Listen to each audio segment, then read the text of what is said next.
7th class की geography के 4th chapter के बारे में। और आज हम पढ़ेंगे एयर की कंपोजिशन के बारे में, इसकी इंपॉर्टेंस के बारे में। तो चलिए अपना लेसन स्टार्ट करते हैं।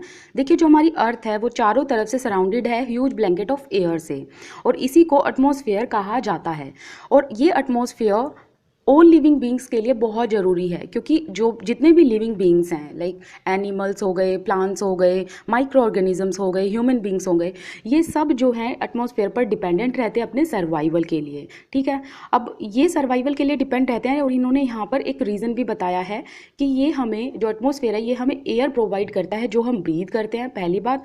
दूसरी बात ये है कि ये हमें प्रोटेक्ट करता है। किससे प्रोटेक्ट करता है? सन की अल्ट्रावायलेट रेज से, जिससे हमारी स्किन पर बहुत हार्मफुल इफेक्ट होते हैं, इसलिए ये हमें उससे बचाता है। तो यहाँ पे देखिए, ये एक तो ये आपका एटमॉस्फेयर वाला क्वेश्चन आपसे पूछा जा सकता है। ठीक है, और यहाँ से ऐसा कुछ खास क्वेश्चन पूछा नहीं जाएगा, लेकिन आपको ये पता होना चाहिए कि ये जो ब्लैंकेट ऑफ प्रोटेक्शन है, ब्लैंकेट ऑफ प्रोटेक्शन का मतलब यहाँ पे क्या है? ये जो एटमॉस्फेयर है, ये जो एयर है, ये अगर नहीं होगी तो क्या होगा? तो ये अगर नहीं होगी तो हमारी स्किन बेक्ड हो जाएगी और रात को यहाँ बहुत फ्रोजन हो जाएंगे। ठीक है, तो इसलिए एटमॉस्फेयर का होना बहुत ज़रूरी है। अब हम बात करते हैं कंपोजिशन ऑफ एटमॉस्फेयर की। देखिए, एटमॉस्फेयर के कंपोजिशन में कौन कौन सी गैसेज आती हैं, इनके बारे में हम बात करेंगे। तो पहले बल्क में जो गैस मिलती है, जैसे कि नाइट्रोजन एंड ऑक्सीजन, ये सबसे ज़्यादा मात्रा में मिलती हैं। और अगर हम लेसर अमाउंट की बात करें, लेसर क्वांटिटी की बात करें, तो carbon dioxide, helium, ozone, argon and hydrogen, ये भी गैसेज होती हैं, लेकिन लेसर क्वांटिटी में होती हैं अगर हम इनको नाइट्रोजन एंड ऑक्सीजन से कंपेयर करें तो देखिए, आपको इनके नाम पता होने चाहिए, इनकी परसेंटेज पता होनी चाहिए। परसेंटेज पूछ ली जाती है, इस इल्यूजन में मत रहना कि परसेंटेज नहीं पूछी जाएगी, ये पूछ ली जाती है परसेंटेज। नाइट्रोजन कितनी है? 78%, oxygen 21%, carbon dioxide 0.03%, all others कितनी होंगी? 0.04%, एंड आर्गन इज 0.93%। ओके, तो इम्पोर्टेंट है ये। इसको कंटिन्यू करने से पहले एक बार यहाँ पे पढ़ लेते हैं, क्योंकि फिर नाइट्रोजन वाला पार्ट हमारा ब्रेक डाउन हो जाएगा अगर हम उसको अभी पढ़ेंगे तो चलिए यहाँ पे पढ़ते हैं, green house and global warming effect. Okay, देखिए, कार्बन डाइऑक्साइड जब एटमॉस्फेयर में रिलीज होती है तो carbon dioxide green house effect को क्रिएट कर देती है। कैसे? क्योंकि वो हीट को, कार्बन डाइऑक्साइड जो होती है वो हीट को एब्जॉर्ब कर लेती है अपने अंदर, ट्रैप कर लेती है। और जब वो ट्रैप किस हीट को करती है? ये हीट कहाँ से रेडिएट होती है? ये रेडिएट होती है अर्थ से। तो इससे क्या बन जाती है? कौन सी गैसेस बन जाती हैं? ग्रीन हाउस गैसेस बन जाती हैं। ठीक है, और अगर हमारी अर्थ पर ये नहीं होगा तो हमारी अर्थ बहुत कोल्ड होगी और इस पर रहना थोड़ा डिफिकल्ट हो जाएगा। अब हम बात करते हैं ग्लोबल वार्मिंग की। ये बहुत इंपॉर्टेंट क्वेश्चन है, ये दोनों आप याद रखेंगे, इनको पूछे जाते हैं ऐसे क्वेश्चन। जो एटमॉस्फेयर है ये इंक्रीज हो जाता है जब इसका टेम्परेचर, अगर फैक्ट्री में स्मोक हो रहा है उसकी वजह से, या कार फ्यूम्स की वजह से, या जो हीट होती है वो इंक्रीज होती रहती है टेम्परेचर की, उसी को ग्लोबल वार्मिंग कहा जाता है, जब अर्थ में टेम्परेचर इंक्रीज हो जाता है। ठीक है, और जब राइज होता है टेम्परेचर, इसकी वजह से जो कोल्डेस्ट पार्ट की जो स्नो है वो मेल्ट हो जाती है, वो पिघल जाती है। इसी वजह से जो सी लेवल है वो राइज हो जाता है। अब सी लेवल जब राइज हो गया तो पानी ऊपर आ जाएगा, इससे क्या हो जाएगी? फ्लड हो जाएगी कोस्टल एरियाज में। तो वहाँ पर बहुत ड्रेस्टिक चेंज देखने को मिलते हैं ऐसी कंडीशंस में। ओके, अब हम बात करते हैं यहाँ पे। देखिए, जो नाइट्रोजन गैस होती है ये प्लेंटीफुल होती है एयर में, मतलब सबसे ज़्यादा मात्रा में यही मिलती है। तो परसेंटेज, जैसे कि मैंने बताया, आपसे पूछी जा सकती है, तो इसकी परसेंटेज याद रखेंगे, और साथ ही ये भी याद रखेंगे कि सबसे ज़्यादा मात्रा में, सबसे ज़्यादा परसेंटेज में कौन सी गैस मिलती है, वो है नाइट्रोजन। अब देखिए, हम कुछ नाइट्रोजन का अमाउंट इनहेल भी कर लेते हैं और फिर बाद में उसको एक्सहेल कर देते हैं, लेकिन प्लांट्स के लिए बहुत नेसेसरी होता है। प्लांट्स को नाइट्रोजन की ज़रूर होती है अपने सर्वाइवल के लिए, लेकिन प्लांट्स इसको डायरेक्टली कंज्यूम नहीं कर पाते, डायरेक्टली एयर से नहीं ले पाते। तो कौन प्लांट की हेल्प करता है नाइट्रोजन लेने में, वो हम नेक्स्ट पेज पे करते हैं। देखिए, प्लांट डायरेक्टली नाइट्रोजन को एयर से नहीं ले पाते, और जो बैक्टीरियाज प्रेजेंट होते हैं सोइल में एंड रूट्स में, जो प्लांट की रूट होती हैं, वो नाइट्रोजन को लेते हैं, फिर इसका फॉर्म चेंज कर देते हैं ताकि प्लांट उसको ले पाए। अभी हमने बात की नाइट्रोजन की, अब हम बात करते हैं ऑक्सीजन की।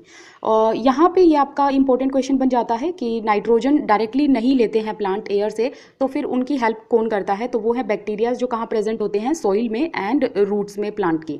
अब बात करते हैं ऑक्सीजन की। ऑक्सीजन सेकेंड मोस्ट प्लेंटिफुल गैस है, ये भी आपको पता होना चाहिए।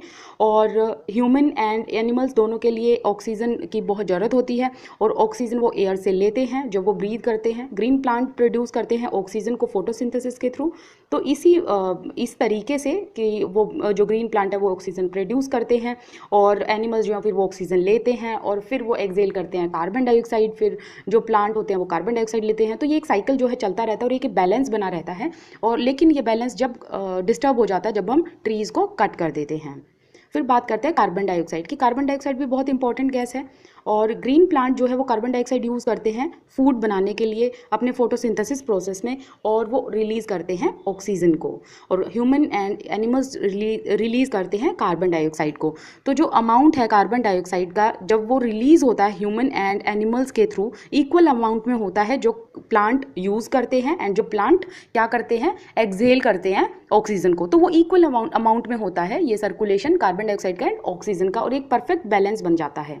और ये बैलेंस अपसेट होता है या तो जब हम बर्निंग कर देते हैं फ्यूल की, जैसे कि कोल एंड ऑयल की, या फिर हम प्लांट्स वगैरह को कट कर देते हैं ग्रीन प्लांट को, तो इसकी वजह से जो ये बैलेंस है ये डिस्टर्ब हो जाता है।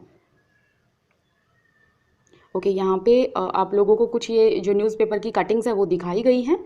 अब यहाँ पे बात करते हैं बॉक्स पे।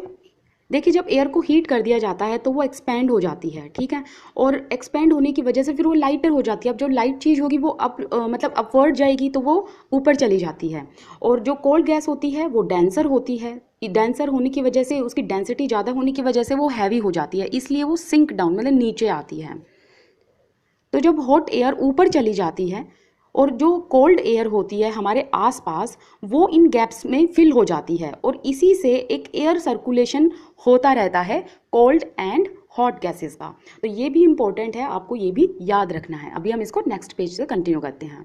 अब हम बात करेंगे एटमॉस्फेयर के स्ट्रक्चर की। देखिए, एटमॉस्फेयर को 5 लेयर्स में बांटा गया है। ओके, अब आपको इन 5 लेयर्स के नाम याद रखने हैं, लेकिन मैं आपको बता दूं कि एक ऑर्डर में याद रखना आप इसको, क्योंकि ऑर्डर में भी पूछा जा सकता है कि कौन सा स्फीयर किस पे लाई करता है। तो इससे ऑर्डर में याद रखने पर आपको चीज़ें आसान हो जाएंगी, समझने में भी आसान हो जाएंगी। ट्रोपोस्फीयर, फिर उसके ऊपर लाई करता है स्ट्रेटोस्फीयर, फिर उसके ऊपर कौन सा स्फीयर होता है, मेसोस्फीयर, एंड देन उसके ऊपर थर्मोस्फीयर, और फिर जो आउटर लेयर होती है वो होती है एक्सोस्फीयर। अब 1 बाय 1 हर स्फीयर एक बार पढ़ लेते हैं। ट्रोपोस्फीयर की बात करते हैं।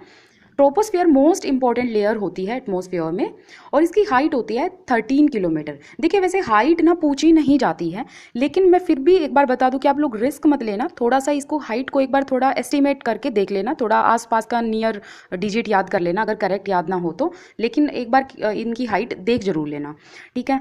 और ये जो यहाँ पर एयर प्रेजेंट होती है जो हम ब्रीद करते हैं, ये बहुत इंपॉर्टेंट क्वेश्चन यहाँ पे बन के आता है कि जो हम एयर जो ब्रीद करते हैं वो कौन से स्फीयर में प्रेजेंट होती है, ये क्वेश्चन पूछा जा सकता है, वो होती है ट्रोपोस्फीयर में। फिर एक क्वेश्चन ये भी इंपॉर्टेंट बन के आता है कि यहाँ पर इसी स्फीयर में वेदर फिनोमेना होते हैं, जैसे रेनफॉल होती है, फॉग होती है, हेल स्टॉर्म्स होते हैं। तो ये दोनों क्वेश्चन यहाँ से पूछे जा सकते हैं। अब इसके अबव लाई करता है स्ट्रेटोस्फीयर, ठीक है, ये भी आपको पता होना चाहिए कि कौन सा किसके अबव लाई करती है, कौन सी स्फीयर। इसका जो हाइट है वो एक्सटेंड करती है 50 किलोमीटर। अब यहाँ पे इंपॉर्टेंट क्वेश्चन ये बनता है कि ये पूछा जा सकता है कि एरोप्लेन को फ्लाई करने के लिए सबसे आइडियल स्टेट कौन सी होती है, ठीक है। एरोप्लेन जब फ्लाई करता है तो कौन से स्फीयर में फ्लाई करता है, और आइडियल स्फीयर कौन सा है, वो है स्ट्रेटोस्फीयर, क्योंकि ये जो स्फीयर है ये क्लाउड एंड वेदर फिनोमिना से फ्री होता है। ओके, अब यहाँ पे स्ट्रेटोस्फीयर का एक क्वेश्चन और आता है ओजोन गैस का। ये पूछा जा सकता है कि ओजोन गैस किस स्फीयर में प्रेजेंट होती है। सेकंड क्वेश्चन ये पूछा जा सकता है कि ओजोन गैस कहाँ पाई जाती है। तो ये जो ओजोन गैस है ये बहुत इंपॉर्टेंट होती है, क्योंकि ये हमें सनरेज की जो सनरेज होती हैं उनसे बचाती है, उनके हार्मफुल इफेक्ट से बचाती है, यूवी रेज से बचाती है। फिर इसके अबव लाई करती है मेसोस्फीयर, जो कि थर्ड लेयर है। अब ये भी याद रखना कि थर्ड लेयर कौन सी है, फोर्थ लेयर कौन सी है, राइट। ये इसलिए मैं कह रही हूँ कि ऑर्डर में इसको याद रखना। इसकी जो हाइट है वो एक्सटेंड करती है 80 किलोमीटर। और यहाँ पे ये इंपॉर्टेंट क्वेश्चन बन के आता है कि मीटियोराइट्स जो होते हैं वो इसी लेयर में बर्न होते हैं। ओके, जब वो स्काई से, स्पेस से नीचे आते हैं। तो ये हमने ऑलरेडी पढ़ा हुआ है 6th क्लास में, तो जिसने नहीं देखी है वो एक बार जाके 6th क्लास फटाफट से जाके देख लीजिए, क्योंकि सीटेट से ओरिएंटेड मैंने ये सीरीज़ चलाई हुई है, बिल्कुल स्किप मत करना एक भी चैप्टर। अब बात करते हैं थर्मोस्फीयर पे। देखिए, थर्मोस्फेयर में जो टेम्परेचर है वो रैपिडली राइज हो जाता है। अब रीज़न क्या है यहाँ पे, क्योंकि जो आयनोस्फेयर पार्टिकल्स, आयनोस्फेयर होते हैं, जो आयंस इलेक्ट्रिकल चार्ज पार्टिकल होते हैं ना, वो यहाँ पर प्रेजेंट होते हैं। उन्हीं की वजह से यहाँ पर टेम्परेचर रैपिडली हाई हो जाता है, ठीक है। और ये एक्सटेंड करती है 80 to 400 किलोमीटर तक इसकी हाइट है। तो ये इंपॉर्टेंट क्वेश्चन भी मैंने बता दिया यहाँ से क्या क्या आ सकते हैं। अब एक बार थर्मोस्फेयर को आगे पेज पे पढ़ने से पहले ये डायग्राम एक बार देख लेते हैं। देखिए सबसे नीचे वाली लेयर, जो सबसे नीचे वाला स्फेयर है that is troposphere, then stratosphere, फिर आता है मेसोस्फेयर, और इसके अबव कौन सा स्फेयर लाइक करता है, थर्मोस्फेयर, एंड देन एक्सोस्फेयर जो आउटर लेयर होती है। ठीक है, और आप इस डायग्राम में भी ना कुछ ऐसे पॉइंट बना के लिख लेना, चीज़ें आसान हो जाती हैं याद करनी। ठीक है, अब नेक्स्ट पेज पे चलते हैं। अब हम बात कर रहे थे थर्मोस्फेयर की। थर्मोस्फेयर किस में हेल्प करती है, रेडियो ट्रांसमिशन में। इंपॉर्टेंट क्वेश्चन है, पूछा जा सकता है आप लोगों से। जो रेडियो वेव्स ट्रांसमिट होती है ना अर्थ से, वो वापस से रिफ्लेक्ट होती हैं अर्थ पर इसी लेयर के थ्रू। अब बात करते हैं एक्सोस्फेयर की। ये पूछा जा सकता है कि अपर मोस्ट लेयर कौन सी होती है, वो होती है एक्सोस्फेयर। यहाँ पर जो एयर होती है वो बहुत थिन होती है और बहुत लाइट गैसेज प्रेजेंट होती है यहाँ पर। तो गैसेज का नाम पूछा जा सकता है आपसे, हीलियम एंड हाइड्रोजन, और ये यहाँ पर स्पेस में फ्लोट करती रहती हैं। ठीक है, अब बात करते हैं वेदर एंड क्लाइमेट की। ये हम ऑलरेडी कर भी चुके हैं सिक्स क्लास में। देखिए वेदर जो है वो डे टू डे चेंज होता रहता है, और जो लॉन्गर पीरियड के लिए होता है उसे क्लाइमेट कहते हैं। ठीक है, अब बात करते हैं टेम्परेचर की। देखिए जो हमें टेम्परेचर फील होता है, कभी हॉट कभी कोल्ड, और यही डिग्री हॉट एंड कोल्ड की एयर के अंदर कहलाती है टेम्परेचर। ठीक है, जो डिग्री होती है हॉटनेस की and coldness of the air, उसे कहा जाता है टेम्परेचर। इंपॉर्टेंट क्वेश्चन है, ये भी पूछा जा सकता है आपसे। अच्छा, जो ये टेम्परेचर है ये किससे इन्फ्लुएंस होता है, ये होता है इंसोलेशन से। इंसोलेशन क्या होता है, ये इनकमिंग सोलर एनर्जी होती है, वो सोलर एनर्जी जो अर्थ अपने अंदर इंटरसेप्ट कर लेता है। ठीक है, अपने अंदर उसको एब्जॉर्ब कर लेता है, उसको कहते हैं इंसोलेशन। जो अमाउंट होता है इंसोलेशन का वो इक्वेटर पर तो हाई होता है, लेकिन जैसे आप पोल्स की तरफ जाएंगे, पोल्स की तरफ ये इंसोलेशन का अमाउंट डिक्रीज हो जाता है, और यही एक रीज़न है कि पोल्स जो हैं वो इतने फ्रोजन होते हैं। राइट, अब ये बहुत इंपॉर्टेंट यहाँ पे क्वेश्चन बन के आते हैं चारों। थर्मामीटर जो टेम्परेचर को मेजर करता है, एक बात याद रखना, मेजरमेंट जरूर पूछी जाती है, सॉरी इंस्ट्रूमेंट जरूर पूछे जाते हैं, किस चीज़ से क्या मेज़र किया जाता है। एक क्वेश्चन इसका पक्का ही आता है, बैरोमीटर, जहाँ बैरोमीटर से क्या मेज़र किया जाता है, एटमॉस्फेरिक प्रेशर। रेन गॉज से क्या मेज़र किया जाता है, amount of rainfall. And wind vane से डायरेक्शन ऑफ द विंड, जो विंड की डायरेक्शन है, ईस्ट है, वेस्ट है, साउथ है, नॉर्थ है, साउथ ईस्ट है, ऐसे करके। ठीक है, और यहाँ बॉक्सेस में इंपॉर्टेंट कुछ है नहीं। नेक्स्ट पेज पे चलते हैं। देखिए जो एयर है हमारे ऊपर, वो अपना प्रेशर अपनी ग्रेट फोर्स के साथ हमारी बॉडी पर एग्जर्ट करती है, लेकिन हमें ये सब फील नहीं होता, क्योंकि एक तो एयर सारी डायरेक्शन से हमारे ऊपर अपना प्रेशर जो है वो एग्जर्ट करती है, और साथ ही साथ हमारी बॉडी भी काउंटर प्रेशर को एग्जर्ट करती है। तो एयर प्रेशर जो है वो जैसे जैसे आप ऊपर जाते जाएंगे तो ये प्रेशर रैपिडली क्या होता जाएगा, फॉल होता जाएगा, नीचे आता जाएगा। और एयर प्रेशर सी लेवल पर सबसे ज़्यादा होता है, और जैसे जैसे आप हाइट में ऊपर जाते जाएंगे ये एयर प्रेशर क्या हो जाएगा, हाइट के साथ साथ डिक्रीज हो जाएगा। समझे आप मेरी बात, कि सी लेवल पर तो ये हाईएस्ट होता है, एयर प्रेशर बहुत ज़्यादा होता है, लेकिन आप जैसे जैसे ऊपर जाते जाएंगे तो एयर प्रेशर डिक्रीज होता जाएगा। अब देखिए कुछ एरियाज में जो टेम्परेचर है वो हाई होता है, तो हाई टेम्परेचर है तो एयर क्या हो जाती है, हीटेड हो जाती है, हीटेड हो गई तो वो राइज हो जाती है, go up, it goes upward. ठीक है, और इसी वजह से लो प्रेशर एरिया होता है, और लो प्रेशर एरिया हो गया तो वहाँ पर क्लाउडी स्काइज होते हैं एंड वेट वेदर होता है। और जिस एरिया में लोअर टेम्परेचर होता है वहाँ पर एयर क्या होती है, कोल्ड हो जाती है, डेंसिटी हाई हो जाती है, इसी वजह से वो हैवी होती है, और वो एयर फिर सिंक डाउन होने के लिए, मतलब वो नीचे आती है, और जो गैप्स होते हैं ना उन गैप्स में फिलअप भी हो जाती है, और इसी वजह से हाई प्रेशर एरिया हो जाता है। और जहाँ जब हाई प्रेशर होता है जिस एरिया में, वो क्लियर एंड सनी स्काई होती है वहाँ पे। अब देखिए जो एयर है वो high pressure to low pressure move करती रहती है, बहुत इंपॉर्टेंट क्वेश्चन है, आप याद रखेंगे ये। देखिए जो विंड है वो हाई प्रेशर एरिया से लेके लो प्रेशर एरिया की तरफ जाती है, उसे विंड कहते हैं। अब विंड का नाम किस पे पड़ता है, डायरेक्शन के नाम पर विंड का नाम दे दिया जाता है। जैसे विंड अगर वेस्ट में फ्लो कर रही है तो उसको वेस्टर्ली विंड बोल दिया जाता है। अब यहाँ पे बात करते हैं, मून में कोई एयर नहीं है, इस स्पेस पर कोई एयर नहीं है यहाँ पर, इसलिए कोई एयर प्रेशर नहीं होता है।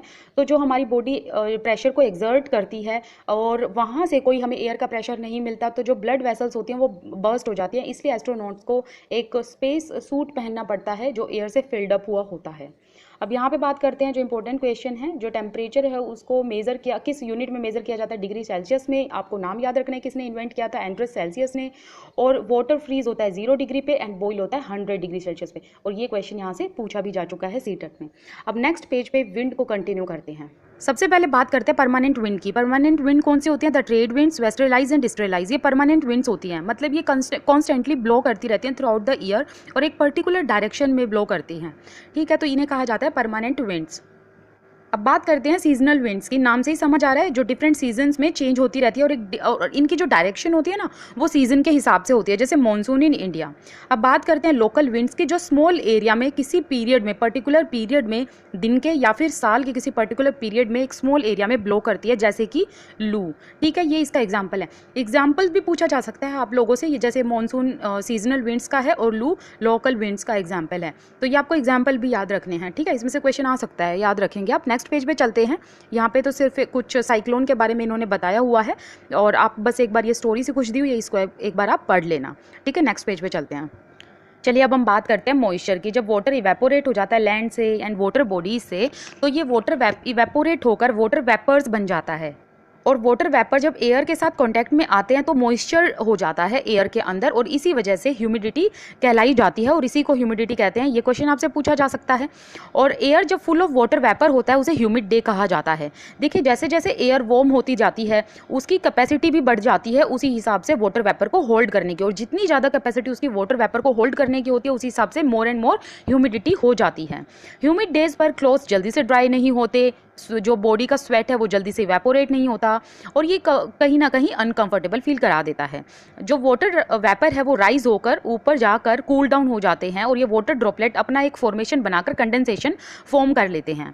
अब जो ये क्लाउड्स हैं ये क्या होते हैं, ये क्वेश्चन आपसे पूछा जा सकता है कि क्लाउड्स होते हैं वाटर ड्रॉपलेट का मासेस। ठीक है, वाटर ड्रॉपलेट के मासेस को क्या कहा जाता है, क्लाउड। और जब ये वाटर ड्रॉपलेट बहुत हैवी हो जाते हैं और इतने हैवी हो जाते हैं कि वो एयर में फ्लोट नहीं कर पाते, तो वो एज अ प्रेसिपिटेशन नीचे आते हैं। जब वो प्रेसिपिटेशन के तौर पर नीचे आते हैं और जब वो लिक्विड फॉर्म में होते हैं तो उसे कहा जाता है रेन।